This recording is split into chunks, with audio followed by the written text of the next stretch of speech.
it's in that moment that I go from Michael Chandler the man to Michael Chandler the warrior, Michael Chandler the savage, the guy who doesn't want to, but I am willing to die inside of this cage. I am willing to inflict bodily harm or have bodily harm inflicted upon me, because that is what I was called to do. When you do step in that ring and when that bell rings, is there a switch that's flipped? Is it a different you? Yes, it's absolutely a different me, and it doesn't actually flip until you hear the clank of that cage door closing, because you've got, you walk in and either you get introduced first or you get introduced second. Either way, there's an announcer there. It's Bruce Buffer there, and he's announcing you and your opponent, and you're still there. You're still present. I'm still Michael Chandler the man. But then he gets done and he walks about faces and goes straight behind him, walks out that door, and you hear the clang, clang, clang, where they lock it in, and it's steel on steel. And it's in that moment that I go from Michael Chandler the man to Michael Chandler the warrior, Michael Chandler the savage, the guy who doesn't want to, but I am willing to die inside of this cage. I am willing to inflict bodily harm or have bodily harm inflicted upon me, because that is what I was called to do. So inside the confines of that, and that's when that happens. As soon as the announcer leaves, or Bruce Buffer leaves, he's announcing our names. That's when the fight officially kind of starts. And then it's the referee. Are you ready? Are you ready? And whether you're ready or not, they're gonna send you guys toward each other, and you're about to go to battle. And throughout the entire process, I am talking to myself. I am still visualizing. I am feeling the canvas on my feet. I am running my hand, my elbow, my back, my butt, my knees across the fence. Get a little bit of abrasion on me. Get a little bit of pain going. Elbowing the cage a little bit, squeezing the cage, kind of punching myself a little bit, because you're about to, whether you like it or not, those fists are flying, those knees are flying, those elbows are flying. There's another man across the cage who, he might not hate you, but he loves his job and he wants to take something from you. And that includes inflicting bodily harm in whatever way that he can inside the confines of the rules of mixed martial arts. And yeah, it's really, to me, you're called, you're doing what you're called to do when you're able to live on both extremes, for me. And I've been given the ability to live within one extreme outside of the octagon of trying to be a man of service and love my family, be a family man, be a positive light, be a man of influence, a positive influence. But then on the complete other end of the spectrum, be something so ridiculously violent that people can't understand how one man can be both, and you've experienced it, right?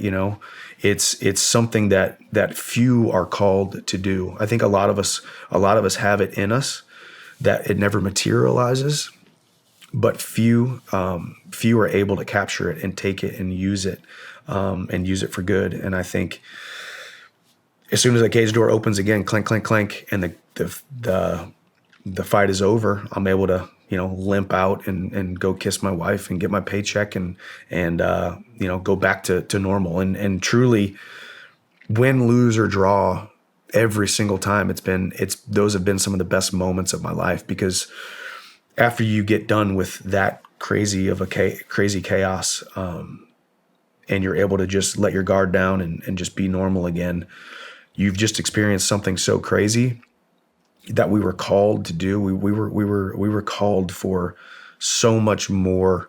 It doesn't have to be violent. It doesn't have to be firefights. It doesn't have to be these big, crazy, life-altering moments. But we were called for big things as human beings. And that this is my masterpiece that I'm able to paint 30-something times now inside of the confines of mixed martial arts, and the world gets to see. And win, lose, or draw, I get to be the man in the arena, whether I win or lose, and I'm fulfilling my calling, and it's right where I'm supposed to be every single time. When you do flip that switch, when it's on, do you envision yourself hurting your opponent? It's funny. I never look at it like hurting. But it is. I know it is. The Michael, the normal person here, I know it's the hurting, right? But in there, it really is the X's and O's. It's not even a person to me. It's not a soul. It's not a brain. It's not the firing of synapses and all of the biological stuff. It's two arms and it's two legs, and it's a mission and it's a job to do. It's targets. It's a face. It's a head. It's arms. It's legs. It's a body. And I think for me that's the best way. I have had a couple fights in my career where there was too much of a feud. There was too much of a personal. It was too personal. It was too much more like I do want to hurt you. But I've always looked at it like I'm not trying to prove anybody wrong, or I'm not trying to hurt anybody. I'm just trying to prove myself and my supporters correct and go out there and perform my job to the best of my ability. I know hurting somebody, cutting them open, possibly knocking them out or choking them out or making them quit in front of millions of people is a byproduct of what we do. But actually in there, it's just kind of ice cold, and it has nothing to do with humans. It has everything to do with just the punching bag in front of me.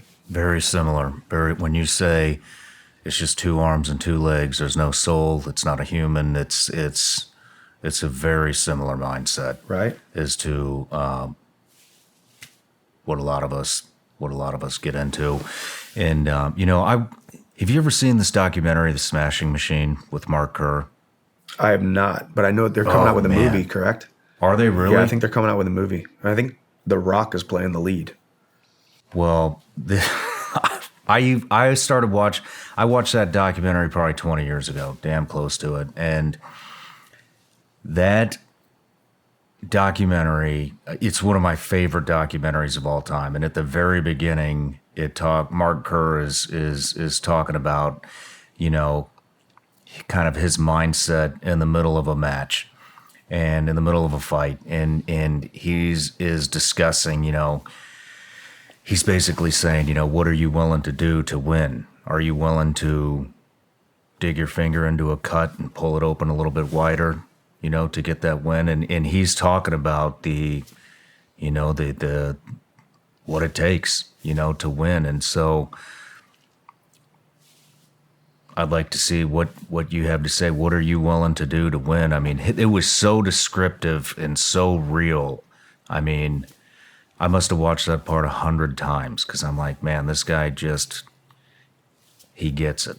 Yeah, and it's funny too because if you see the man being interviewed, and to me at least, because I've lived it and you've lived it in a different arena, is I look at that man and I'm like, I don't think, well, he's a crazy person. No, he's a normal person, but the person that steps inside of the confines of competition or the confines of a firefight or a mission, that's a different side of him. And that's what needs to be done in that moment, right? Just like I'm a different person with my family as I am with you, and I'm a different person inside of a cage than I am in the practice, and we're different. There's these different arenas that we live in, but the man in that arena, the man inside of that cage is willing to do anything within the rules that we have set for ourselves to get the win, and push himself past what he thinks he's capable of, and be willing to brave the unknown and be willing to go to where he needs to go. And it's a place where so many people just have not experienced that side of them, or they've experienced it in different ways that really just manifested itself as coming unhinged, or having a psychotic break, or having seeing red, so to speak. I'm not seeing red when I'm in there. I'm trying to be, it's more about the X's and O's and what I need to get done in front of me.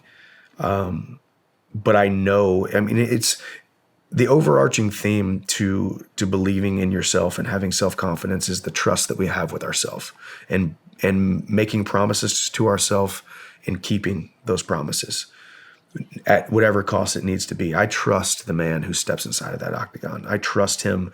I trust his heart. I trust his soul. I trust every ounce of his being to be an absolute savage at every single moment that he needs to be.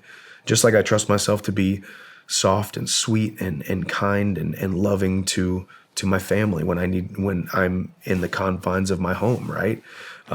So I look at that guy, like I know him, but I don't really know him, and he only comes out for 15 to 25 minutes a couple times a year when he needs to. But I have an immense amount of trust for him because we have built him to where he needs to be every single time we step inside the cage. No matter where you're watching Shawn Ryan Show from, if you get anything out of this, please like, comment, subscribe, and most importantly, share this everywhere you possibly can. And if you're feeling extra generous, please leave us a review on Apple and Spotify podcasts.